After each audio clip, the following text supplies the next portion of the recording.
এনসিপিকে নাটকীয়ভাবে ক্ষমতায় আনার প্রক্রিয়া শুরু হয়ে গেছে। খুব দ্রুত এনসিপিকে ক্ষমতায় আনতে তৎপর দেশি বিদেশি ডিপ স্টেট এবং নানান গোয়েন্দা সংস্থা, এমনকি সেটা জামাতকে সারপাস করে। যার ফলে আপনারা দেখবেন যে অনিবার্যভাবে হঠাৎ করেই যে কোনো সময় শুনতে পাবেন যে জামাতের বিরুদ্ধে চলে গেছে এনসিপি। এটা যাবে, এটা অনিবার্য। দর্শক, যারা বাংলাদেশের ক্ষমতার কলকাঠি নাড়েন, এটা নিয়ে আগে নানান কনফিউশন আপনাদের বা এই জেনারেশনের মধ্যে ছিল। আর যারা বুঝতেন তাদের মধ্যেও একটা ধারণা ছিল যে অতীতে যাই হোক 5 আগস্টের পরে মনে হয় সেই ডিপ স্টেট নেক্সাস মেকানিজম ভেঙে গিয়েছে, এবার জনগণ যাকে চাইবে সেই ক্ষমতা আসবে। কিন্তু না, আমরা দেখেছি জনগণ ভোট দিয়েছে জামাতকে, ক্ষমতা এসেছে বিএনপি। কিভাবে ভোটের ফলাফল পাল্টে দেওয়া হয়েছে। শুধু ভোটের ফলাফল পাল্টে দেওয়া হয়েছে এটা না, আমরা যদি এটা বাদ দিই যে না ভোটের ফলাফল পাল্টে দেওয়া হয়নি, ইলেকশন শতভাগ ফ্রি অ্যান্ড ফেয়ার হয়েছে, তারপরে ডিপ স্টেটের ভূমিকা আছে। যেমন দেখেন, আমি কিছু বিষয় বোঝাই যে এই ডিপ স্টেট বা নানান গোয়েন্দা সংস্থা এরা কি শুধু ভোট কারচুপি করে না। ভোট কারচুপিটা আমি বাদ দিলাম, যে না আমি ধরে নিলাম যে বিএনপিকে জনগণ ভোট দিয়েছে, তারা ক্ষমতা এসেছে, কোনো কারচুপি হয়নি, ঠিক আছে। কিন্তু এই ভোটটা বিএনপিকে দিবে এই পরিবেশ তৈরি করেছে ডিপ স্টেট। কিভাবে? যেমন ডক্টর ইউনূসের সাথে তারেক রহমানের লন্ডন বৈঠক হয়েছে, ওর মাধ্যমে একটা পারসেপশন তৈরি করা হয়েছে, আরে পরবর্তী প্রধানমন্ত্রী তারেক রহমান। এই পারসেপশনের ফলে জনগোষ্ঠীর একটা বিরাট অংশ যারা ক্ষমতা আসবে তাদের সাথেই থাকে। যেমন চরমনাই যতদিন মনে করতো যে জামাত ক্ষমতা আসবে, ততদিন জামাতের সাথে ছিল। যেই মনে করেছে যে না জামাত ক্ষমতা আসতে পারবে না, তারা জামাতকে ছেড়ে টেসিট বিএনপির সাথে চলে গিয়েছে বা আলাদা হয়ে গেছে। অতএব জনগোষ্ঠীর একটা বিরাট অংশের চিন্তা ভাবনা এরকমই যে ক্ষমতাসীনদের সাথে থাকবো। তরুণদের একটা বিরাট অংশ ক্ষমতাসীনদের সাথে থাকতে চায়। যেমন জাহাঙ্গীরনগর বিশ্ববিদ্যালয়ের ভিপি, তিনি বিএনপিতে যোগ দিয়েছেন। তিনি যদি মনে করতেন যে ক্ষমতায় জামাত আসবে, তাহলে জামাতে যোগ দিতেন। অনেক ক্রীড়াবিদ, খেলোয়াড় এর ক্ষমতাসীন দলে যোগ দেয়, ইটস ভেরি নর্মাল। যে বিএনপি ক্ষমতায় আসবে, লন্ডন বৈঠকের মাধ্যমে এই হাইপ তৈরি করেছে, নাম্বার ওয়ান।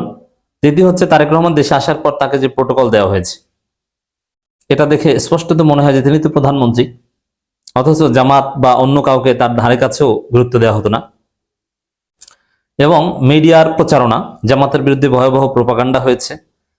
সমস্ত মিডিয়াগুলো জামাতের নিউজ ছাপতো ছোট্ট করে, আর বিএনপিটা বিরাট করে ছাপতো।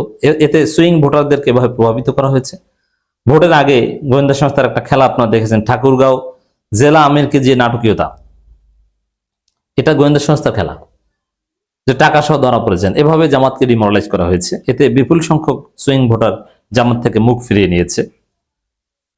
তো এইভাবে ভোট সুষ্ঠু হয়েছে এটা যদি ধরেও নিই, তারপরও ক্ষমতায় আনতে বা সুইং ভোটারদের প্রভাবিত করতে আরো নানান বাজেট টাজেট দিয়ে নানানভাবে পরিবেশ তৈরি করে বিএনপিকে ক্ষমতা এনেছে।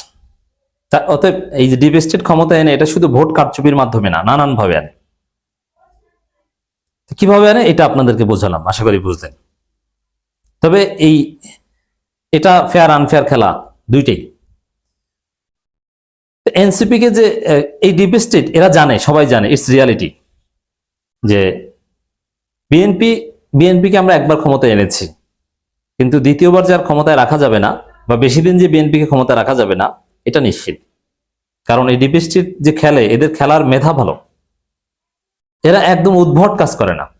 যেমন এই ডিপ স্টেট আওয়ামী লীগকে যতদিন পারে ক্ষমতায় রেখেছে, কিন্তু যখন মনে করেছে এখন আর বিএনপিকে আওয়ামী লীগকে ক্ষমতায় রাখা ঠিক হবে না, তখন কিন্তু আওয়ামী লীগের হাত ছেড়ে দিয়েছে। তো অনিবার্যভাবে কিছুদিন পর বিএনপির হাত ছেড়ে দিবে ওই ডিপ স্টেট যারা বিএনপিকে ক্ষমতা এনেছে। তখন রেজিম চেঞ্জ করে অন্য কাউকে বসানো দরকার। কাকে বসাবে? এনসিপিকে নিয়েই বেশিরভাগ চিন্তা ভাবনা। অবশ্য নেক্সট 5 বছর 31 সালে না হলেও তারপরে 37 সালে এ ধরনের চিন্তা আছে।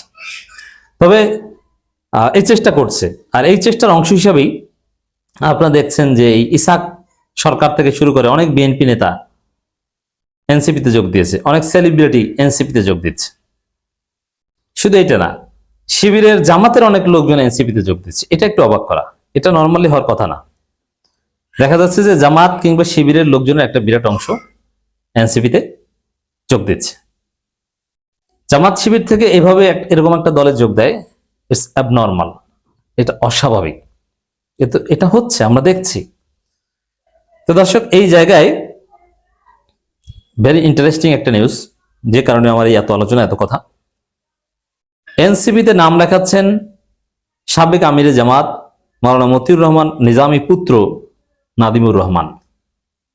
আপনি চিন্তা করেন, মাওলানা মতিউর রহমান নিজামীর মতো ব্যক্তি, তিনি শুধু সাবেক আমিরে জামাত না, কিংবদন্তি। বিশেষ করে সন্তানদের মানুষ করার ক্ষেত্রে দুইজন ব্যক্তি বাংলাদেশের ইতিহাসে অসাধারণ, সবচেয়ে সফল, অধ্যাপক গোলাম আজম এবং মাওলানা মতিউর রহমান নিজামী। তাদের সন্তানরা যেভাবে প্রতিষ্ঠিত, জামাতের অন্য কোন নেতাদের সন্তানরা এইভাবে প্রতিষ্ঠিত হয়নি, হতে পারেনি। সেই নিজামী পুত্র এনসিপিতে যোগ দিচ্ছে, এটা তার অধিকার। নাদিমুর ভাই তিনি যোগ দিবেন, ইটস ইজ রাইট। আমি তার ব্যক্তিগত পছন্দের প্রতি শ্রদ্ধা দেখাই, তার প্রতি কোনো আপত্তি নেই। এবং তিনি একজন যৌক্তিক সমালোচক, জামাতের ক্রিটিক করেন, আমরাও জামাতের ক্রিটিক করি মাঝে মাঝে, জামাতের পক্ষে হলো, ইটস ভেরি গুড। বাট আমার অবজারভেশনটা ভিন্ন জায়গায়।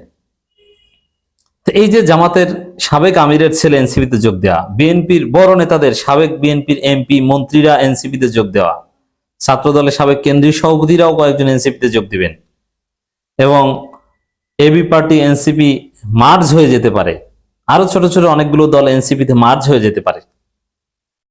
এবং এনসিপিকে যেভাবে মিডিয়াগুলো গ্লোরিফাই করছে, বিরোধী দল হিসাবে তাদেরকে শক্তিশালী বা গুরুত্বপূর্ণভাবে দেখাচ্ছে, এবং নাহিদ ইসলাম যেভাবে অসাধারণ বক্তব্য দিচ্ছেন, সবগুলো বিষয় একত্র করলে এটা ডিপ স্টেটের একটা খেলা। হ্যাঁ, স্বাভাবিক, যোগ্য এনসিপি যোগ্য বলেই তাদের নিয়ে খেলতে পারছে, বাট বাংলাদেশের রাজনীতি নিয়ে এরকমই ডিপ স্টেট খেলে, এটা আপনাকে মানতে হবে। এরকম আরো অনেক বড় বড় ব্যক্তিকে বা দেশি বিদেশি ফান্ড পাবে, মার্কিন ফান্ড, আরো অনেক পশ্চিমা ফান্ড পাবে এনসিপি, যার মধ্য দিয়ে তারা খুব দ্রুত গতিতে ক্ষমতায় চলে যাবে বা ক্ষমতার দিকে তাদেরকে নিয়ে যাওয়া হবে। এটা একটা প্রক্রিয়া, কারণ ডিপ স্টেটের প্রক্রিয়া সবসময় সফল হয় না, মাঝে মাঝে ব্যর্থ হয়। যেমন মার্কিন যুক্তরাষ্ট্রের মিডল ইস্ট পলিসি ফেল করেছে অনেক আগেই, সেই গাদ্দাফির পতন, বাশার আল আসাদের পতন না ঘটাতে পারা, এর মধ্য দিয়ে কিন্তু মিডল ইস্ট পলিসি ফেল করেছে। এরকম অনেক কিছু ফেল করে, এরকম দেশি বিদেশি ডিপ স্টেটের প্রক্রিয়া ফেল করতে পারে, বাট চেষ্টা চলছে। আমি বলছি না যে মাওলানা মতিউর রহমান নিজামীর ছেলে গোয়েন্দা সংস্থার লোক, যে তাদের সেই গোয়েন্দা সংস্থার ইশারায় তিনি এনসিপিতে যোগ দিচ্ছেন, না, আমি এটা বলছি না। তবে গোয়েন্দা সংস্থার খেলার পার্ট, এতে তার নিজের গোয়েন্দা সংস্থার এজেন্ট হওয়ার দরকার নেই, তিনি জানবেনও না যে কিভাবে কি পরিবেশ তৈরি করবে গোয়েন্দা সংস্থা, আর সেই পরিবেশ অনুযায়ী কাজ করবে অনেকে। এই জন্য গোয়েন্দা সংস্থার এজেন্ট সবার হওয়ার দরকার হয় না, কিন্তু অটোমেটিক্যালি গোয়েন্দা সংস্থা তা আপনার মাধ্যমে কাজ করিয়ে নিতে পারে, এটাই হচ্ছে।